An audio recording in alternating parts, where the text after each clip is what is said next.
Hola oyentes de Radio Sefarad y bienvenidos a este informativo que comentará Jorge. ¿Qué hay? ¿Qué tal, Alejandro? Comenzamos con los titulares del día. Israel y Líbano mantienen conversaciones en Washington mientras en el norte de Israel se flexibilizan las restricciones de seguridad. El jefe del Consejo Regional del Norte de Israel afirma que Netanyahu implementará una solución a los drones de Hezbollah en los próximos días. Israel anuncia la muerte de un subcomandante de Hamás que participó en el secuestro de 4 rehenes. El abogado de Netanyahu, Mijael Rabello, fue elegido interventor estatal tras una votación caótica y controvertida. Un ataque con drones iraníes alcanza el principal aeropuerto de Kuwait. Estos son los temas que hoy les invitamos a escuchar aquí en Radio Sefarad. Comenzamos hablando de que el martes se celebró en Washington una nueva ronda de conversaciones entre los embajadores israelí y libanés, un día después de que el presidente estadounidense Donald Trump dijera que había recibido compromisos de desescalada tanto de Jerusalén como de Hezbollah, y mientras ambas partes seguían intercambiando ataques, aunque a menor escala a pesar de esta afirmación. Las conversaciones del martes, las cuartas entre representantes diplomáticos de ambos países, que no mantienen relaciones diplomáticas y se encuentran en estado de guerra desde 1948, se celebraron en el Departamento de Estado y está previsto que duren 2 días. Según un funcionario libanés, estas conversaciones explorarían formas de reforzar el frágil alto el fuego, posiblemente mediante enfoques graduales, estableciendo áreas geográficas específicas donde cesarían las hostilidades, las tropas israelíes se retirarían y los soldados libaneses se desplegarían, avanzando gradualmente hacia un alto el fuego en todo el Líbano. Israel y Estados Unidos desean el desarme de Hezbollah, un objetivo que comparte el gobierno libanés, pero que rechaza el grupo terrorista respaldado por Irán.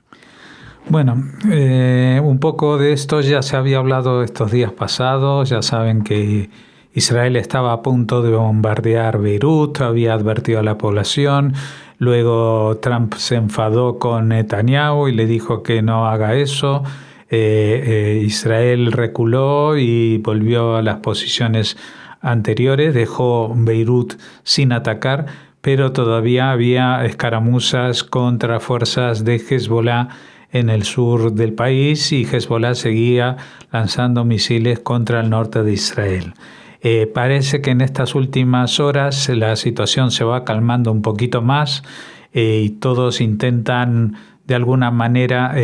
portarse bien con papá Trump,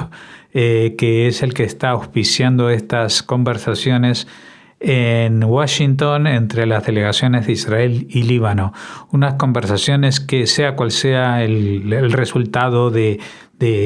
puntual de hoy o mañana o la semana que viene, son muy útiles porque, como bien anuncia la noticia,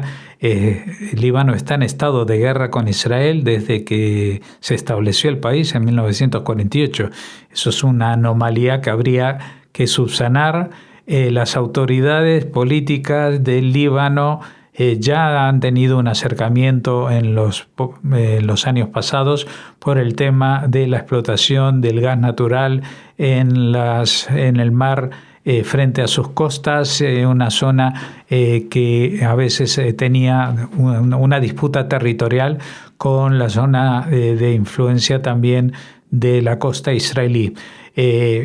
El hecho de que hubiera esas conversaciones ya abrió un poco la caja de los prejuicios libaneses a entablar conversaciones, y ahora cada vez se están intensificando más con la mediación de Estados Unidos. Pero el inconveniente de todo lo que pasa en el Líbano en los últimos 40 años tiene un nombre muy claro y es Hezbollah. Es decir, desde el año 80 y algo, cuando acabó la guerra, la primera guerra del Líbano, en que Israel expulsó a las fuerzas de Fatah a su retiro en Túnez, pues allí se hicieron fuertes este grupo de pro-chiita, o sea, de religión musulmana en versión chiita, más cercana al espíritu de Irán, y en realidad que responde a los designios desde Teherán. Lo hemos visto incluso actuando como los autores de atentados terroristas en Argentina, con el atentado de la AMIA ya en el año 94, etcétera, etcétera. Ahora que Irán está débil por la guerra que está sintiendo en primera persona desde finales de febrero de este año, pues se espera que esta sea una oportunidad para que Líbano, todo el país, se libre de esta lacra que los tiene aprisionados, no solamente que controla el sur del país, sino que controla también en gran medida la economía del país, ya que reciben inversiones muy importantes desde Irán para la compra de armamento, y todo esto entra en contraste con un Estado, el Estado libanés, que está prácticamente en bancarrota. Recordemos que hace 3 años creo que fue la explosión del depósito de productos químicos que tenían en Beirut este grupo terrorista, y que estaba destinado a fabricar bombas y artefactos explosivos, y que destruyó una buena parte de la capital del país. Esto la gente no lo olvida y tiene mucho rencor hacia lo que ha estado pasando en las últimas décadas. Así que esta podría ser una buena oportunidad, pero Hezbollah, mientras exista un hálito de supervivencia del régimen de los ayatolás en Irán, sabe que ellos les van a respaldar, les van a enviar más dinero, más armas, etcétera. Así que esto es una tregua, pero que difícilmente, creo, pueda llegar a los objetivos de lo que hablaba la noticia, de desarmar a Hezbollah. Según trascendió, el primer ministro israelí Benjamín Netanyahu le dijo al jefe del Consejo Regional de Mate Aser, Moshe Davidovich, que pronto se pondrá en marcha una solución a la amenaza de los drones de Hezbollah, aunque el jefe de gobierno no quiso compartir detalles adicionales sobre cuál es la solución para defenderse de tal amenaza de los drones con visión en primera persona de Hezbollah. Estos aparatos, conocidos por las siglas FPV, se consideran una de las amenazas tácticas más difíciles de contrarrestar en el sur del Líbano, principalmente porque no dependen de la comunicación inalámbrica y por lo tanto son inmunes a las interferencias de GPS u otras defensas electrónicas.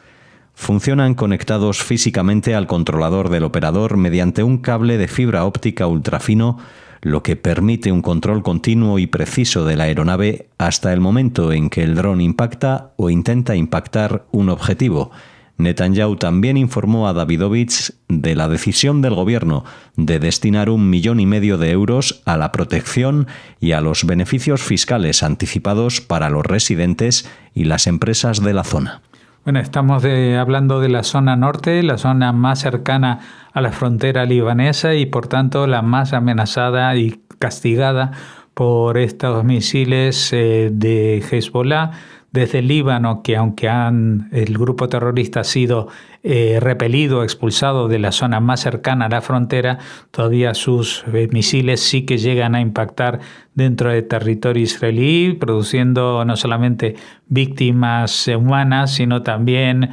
una sensación de incapacidad de poder hacer algo, de trabajar o de desarrollar algún proyecto en esa zona. Con lo cual, pues esta zona, los habitantes de esta zona están muy sensibilizados a que se encuentre una solución, porque si bien Israel ha desarrollado sistemas antimisiles muy sofisticados, pues ahora la amenaza desde hace pocas semanas han sido estos aviones, que son unos drones no muy grandes y que tienen una fibra óptica, un hilo que los une al operador, y por lo tanto no reciben las señales de forma por radio o por algún otro medio inalámbrico como suele ser habitual, y contra los cuales pues el ejército israelí sabe responder y neutralizar. Aquí todavía no sabemos, tampoco los periodistas, cuál es el invento o el truco que Israel va a implementar próximamente y del cual Netanyahu ha convencido a la gente al representante de los residentes en la zona de que pronto habrá una solución, porque tampoco le ha contado más detalles incluso al propio interesado en primera persona. Las fuerzas del ejército israelí del Comando Sur atacaron el lunes pasado el centro de la Franja de Gaza y mataron al terrorista Youssef Faiz Aoud Ramham, subcomandante de la célula terrorista Nukba de Hamas. Este terrorista habría participado en el secuestro de Hirsch Goldberg Polin, el fallecido Elia Cohen, Alon Ogel y Or Levi en el poblado de Migonit, cerca del Kibutz Reim. Durante la guerra y recientemente, el terrorista promovió complots contra las fuerzas del ejército y los ciudadanos del Estado de Israel y, por tanto, representaba una amenaza inmediata para las fuerzas que operan en la Franja de Gaza, según comunicó el ejército. Bueno, cada una de estas pequeñas ajusticiamientos es algo que de alguna manera trata de cerrar heridas dentro de la población israelí, especialmente de estas personas, las familiares del fallecido Elia Cohen, pero también de los otros que fueron intercambiados en su momento y que han sufrido el hecho de estar secuestrados por Hamas. Ahora, cada día o cada semana se apunta y se anuncia la muerte de algunos de los principales responsables de estos secuestros. En este caso, alguien que era subcomandante de la célula que secuestró a estas 4 personas. Los legisladores israelíes votaron 61 a favor y 57 en contra de la elección del abogado personal del primer ministro Benjamín Netanyahu, Mijael Rabello, como interventor del Estado, tras una jornada de agitación sin precedentes en la que la segunda ronda de votación se detuvo y se repitió en medio de acusaciones de que se instruyó a los legisladores del Likud para que fotografiaran e incluso filmaran sus papeletas para demostrar que habían votado por Rabello. El magistrado jubilado del Tribunal Supremo, Joseph Elron, respaldado por la oposición, ganó la primera vuelta por 60 votos contra 57, quedándose a tan solo un voto de los 61 necesarios para la victoria, lo que significa que varios legisladores de la coalición se habían pasado al bando contrario. La segunda vuelta, que requería mayoría simple, se vio sumida en el caos y finalmente se detuvo en medio de informes que indicaban que se había ordenado a los diputados del Likud que fotografiaran o filmaran sus votos para demostrar que habían votado por Rabello, a pesar de que la elección, como exige la ley, se llevó a cabo mediante voto secreto. Los legisladores de la coalición, sospechosos de apoyar a Elron, fueron citados a la oficina de Netanyahu, mientras que los políticos de la oposición acusaron al Likud de comportarse como una organización criminal y compararon el asunto con las prácticas de los regímenes autoritarios.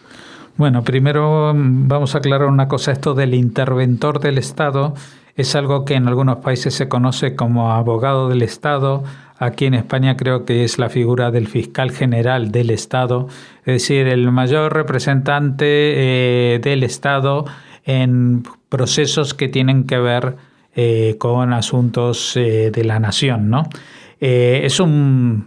papel muy importante, especialmente en tiempos como los que vive Israel, también podríamos decir como los que se vive en España, en los cuales la posición de la fiscalía o de los acusadores es muy importante para que se inicien o se cierren, incluso antes de iniciarse, algunos procesos judiciales. Especialmente estamos hablando los que atañen a miembros del gobierno o de las altas instancias del país. Así que esto ha sido muy criticado por la oposición y, como vemos, incluso dentro de la propia coalición de gobierno hubo ovejas descarriadas que en la primera votación se unieron a la oposición, pero luego el partido gobernante pues les obligó a comportarse de una manera que realmente baja muchos puntos del concepto de democracia del cual siempre se había vanagloriado Israel. Es decir, que evidentemente el voto es secreto y no pueden pedirlo, no pueden exigir que cada uno se pronuncie a mano alzada, como se llama, pero sí han pedido y han exigido a los miembros de la coalición de gobierno que fotografíen el voto secreto que ellos habían emitido, con lo cual pues ese voto no era secreto y querían saber quiénes eran los, entre comillas, traidores que estarían dispuestos a apoyar la designación de un interventor o fiscal general que no sea el propuesto por el propio jefe del Estado. Kuwait anunció este miércoles la suspensión de los vuelos comerciales tras un ataque con drones iraníes que dañó gravemente el aeropuerto del país, dejó un muerto y varios heridos horas después de que Irán y Estados Unidos intercambiaran ataques con misiles en la región. Los ataques se produjeron cuando agencias de noticias iraníes semioficiales afirmaron que Teherán había dejado de comunicarse con los mediadores para extender el alto el fuego en la guerra con Estados Unidos e Israel. El presidente estadounidense Donald Trump desmintió esa afirmación y aseguró que las conversaciones continuaban. Los intercambios de ataques en la región del Golfo y la escalada de la guerra entre Israel y Hezbollah en el Líbano están dificultando los esfuerzos para poner fin a la guerra con Irán. El Ministerio de Asuntos Exteriores de Kuwait informó que al menos una persona había muerto y otras habían resultado heridas. El aeropuerto había reabierto sus puertas el lunes tras haber permanecido cerrado desde febrero debido a la guerra con Irán. Los medios estatales informaron que Kuwait Airways suspendió sus operaciones hasta nuevo aviso. Fíjense, estamos hablando de Kuwait, un país evidentemente árabe, un país del Golfo Pérsico, un país productor de petróleo igual que la mayoría de los países de esta zona, y incluida Irán. Pues Irán no solamente lo bombardea, sino que realmente ha obligado a este pequeño país a cerrar su aeropuerto desde finales de febrero. Me imagino, aunque la noticia no lo señala, que pues los que quieran salir del país tienen que hacerlo por carretera hasta algún otro país cuyo aeropuerto todavía esté funcionando, y eso pueden ser bastantes kilómetros, y también en condiciones de que, Irán puede llegar a atacarlos. Los países del Golfo están sufriendo unas condiciones que nunca se habían imaginado ni en sus peores pesadillas, de verse sometidos a los ataques de sus propios correligionarios, aunque no compartan con ella la visión chiita, sí que son también musulmanes y están siendo atacados por musulmanes. No pueden emplear el aeropuerto ni los vuelos comerciales, ni tampoco pueden sacar el petróleo que producen, porque el Golfo Pérsico está bloqueado. Así que, estamos en una situación en la cual, paradójicamente, los más perjudicados son los países árabes vecinos, más que Israel, que realmente no tiene una influencia directa el cierre del Golfo Pérsico ni sobre su situación, de seguridad, ni sobre su situación económica, ya que no depende del petróleo de esa zona, y tampoco tiene el mismo impacto por ejemplo, en Estados Unidos, cuya población se halla a miles y miles de kilómetros, que las pone a salvo de cualquier ataque que puedan pergeñar los líderes de Irán. Así que, lo que también trasluce esta noticia es que, a pesar de las declaraciones reiteradas de Trump de que todavía siguen negociando, etcétera, pues las cosas no están nada claras en la zona. Hemos visto en una noticia anterior que hay presión para que Israel deje de atacar el Líbano, pero lo que no está tampoco claro es si hay un cese de fuego absoluto entre Irán y Estados Unidos en la zona o entre Irán y los países del Golfo que ni siquiera participan en esta guerra activamente. Terminamos con este comentario, el informativo de hoy aquí en Radio Sefarad, donde mañana les esperamos con más noticias.